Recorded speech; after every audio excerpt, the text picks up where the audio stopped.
नमस्कार दोस्तों, आप देख रहे हैं मीडिया वार्ता। मैं मौजूद हूँ इस समय विजयनगर के अंदर, जहाँ की अम्बेडकर साहब का जगह जगह प्रोग्राम हो रहा है। कुछ दिनों से इतने ज़्यादा लोग अम्बेडकर साहब को मानने वाले आ रहे हैं और जगह जगह चंद्रशेखर आज़ाद जी भी आ रहे हैं और कुछ लोग मौजूद हैं हमारे साथ। उनसे बात करेंगे कि किस चीज़ का प्रोग्राम कर रहे हैं और पहले कहाँ थे। क्या नाम है सर आपका? रामेश्वर दयाल मेरा नाम है। सर बताएंगे किस चीज़ का प्रोग्राम हो रहा है यहाँ पे? आज बाबा साहब डॉक्टर अम्बेडकर जी का 131वां जन्म दिवस समारोह इधर सेक्टर विजयनगर सेक्टर 9 में आयोजित किया जा रहा है।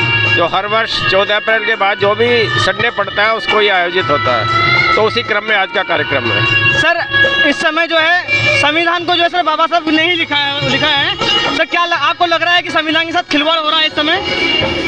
संविधान के साथ केवल आज से ही खिलवाड़ नहीं हो रहा। जिस दिन से संविधान हमारे देश में लागू हुआ है तो ईमानदारी से वो तभी से लागू नहीं हुआ है। हाँ, लेकिन आज की वर्ष 2014 के बाद संविधान के साथ जितना ज़बरदस्त खिलवाड़ और जितना तेज़ी से खिलवाड़ हो रहा है इतना शायद पहले कभी नहीं हुआ। लेकिन यह सच है कि वास्तव में 26 जनवरी 1950 और उससे पहले 26 नवंबर 1949 को जब संविधान हमारे देश को अर्पित किया गया था, तो उसके बाद से संविधान के साथ कभी भी न्याय नहीं हुआ है। चाहे किसी की भी सरकार रही हो, लेकिन उन्होंने संविधान का पालन ना करने के बजाय संविधान को अपने राष्ट्रीय राजनीतिक पार्टियों के हित में उसका प्रयोग किया है और समय समय पर उसको लागू करने के बजाय उसमें संशोधन पर ज़्यादा जोर दिया है, ना कि संविधान को लागू करने पर। सर इस समय जो है जगह जगह मुसलमानों के ऊपर अत्याचार हो रहा है, जगह जगह दलित लोगों के ऊपर अत्याचार हो रहा है, उसके बारे में क्या कहना चाहेंगे आप? मैं इसको मुसलमानों पर अत्याचार के नज़रिए से नहीं देखता हूँ। मैं इसको एक नागरिक के अधिकारों पर अत्याचार के नज़रिए से देखता हूँ।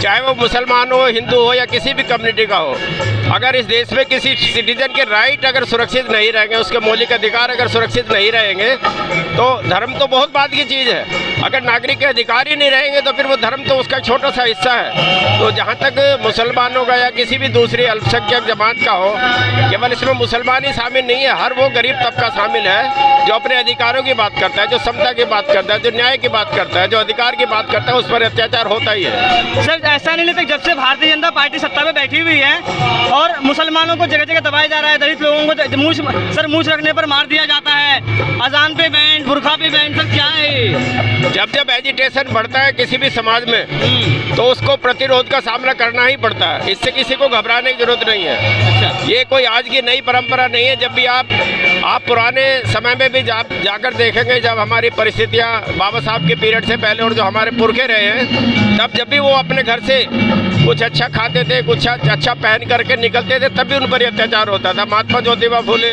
सावित्रीबाई फुले ने जो काम किया है समाज को पढ़ाने का, जागरूक करने का, उनके साथ भी क्या क्या नहीं हुआ। उनको भी कीचड़ फेंका गया। तो ये कोई नई बात नहीं है, इससे लोगों को घबराने की जरूरत नहीं है। आप अगर जागरूक होंगे और एजिटेशन करेंगे, एजिटेट होंगे, संघर्ष करेंगे, तो इन चीज़ों का सामना करना पड़ेगा। इनसे कोई ये कारवां रुकने वाला नहीं है।